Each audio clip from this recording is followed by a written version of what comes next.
గజ్వేల్ ప్రజ్ఞాపూర్ మున్సిపాలిటీలో నూతనంగా ఎన్నికల్లో గెలుపొందిన కౌన్సిల్ సభ్యులు 7వ వార్డు కౌన్సిల్ సభ్యుడు మన్ని విష్ణువర్ధన్ రెడ్డి, 8వ వార్డు కౌన్సిల్ సభ్యుడు గూగ్లోత్ రమేష్, 9వ వార్డు కౌన్సిల్ సభ్యుడు షేర్పల్లి ఉపేందర్ రెడ్డి, 12వ వార్డు కౌన్సిల్ సభ్యుడు ఎల్దండి నరసింహారెడ్డిలను పూలమాలలు వేసి శాల్వాతో సన్మానించారు. ఆరండర్ కాలనీ పల్లె పహాడ్ ఏఐటియుసి హమాలి కార్మిక సంఘం నాయకులు. అనంతరం వారు మాట్లాడుతూ తమపై నమ్మకం ఉంచి మమ్మల్ని గెలిపించిన ప్రజలకు ధన్యవాదాలు తెలుపుతున్నామన్నారు.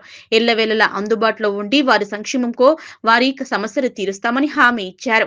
ఈ కార్యక్రమంలో ఏఐటియుసి జిల్లా కౌన్సిల్ సభ్యులు శివలింగ కృష్ణ మరియు సంఘం నాయకులు చింతకింది స్వామి, కొండకింది పోజయ్య, కొండి రాజ్యం మరియు హమాలి నాయకులు పాల్గొన్నారు. నన్ను నమ్మి గెలిపించినందుకు మీకు అందరికీ ధన్యవాదాలు.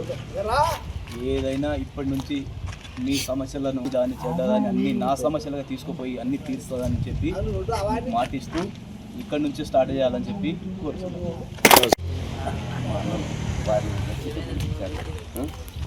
ఈ రోజులు మేము చేసిన కష్టం ఈరోజు ఈ ప్రతిఫలం దక్కింది. మీకున్న ప్రతి సమస్యను మేము పోరాడి కొట్లాడి ముందుకు పోవడానికి ఎన్నుకున్నారు. మేము ప్రతి ఒక్కరి సమస్యను తీర్చడానికి మేము ముందుంటాము. మాకు కూడా సహాయ సహకారాలు మీ వంతు అందించాలని కోరుకుంటున్నాం. అందరికీ పెద్దలకు యువతకు అందరికీ నా యొక్క నమస్కారం.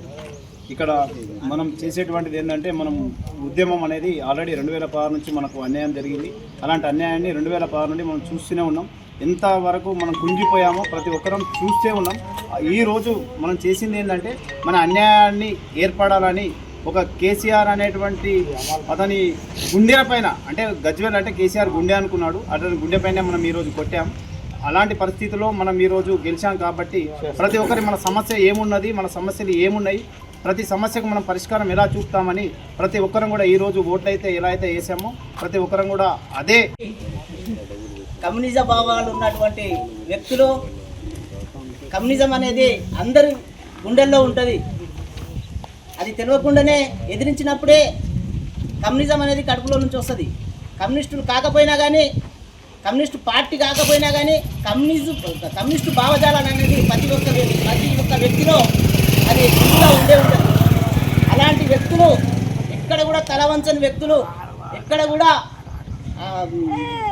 తగ్గని వ్యక్తులు ఈరోజు మనకు కౌన్సిలర్గా గెలిపించుకోవడము మన ఆర్ఎన్ఆర్ కాలనీ వాసుల అదృష్టమని నేను భావిస్తూ ఉన్నాము.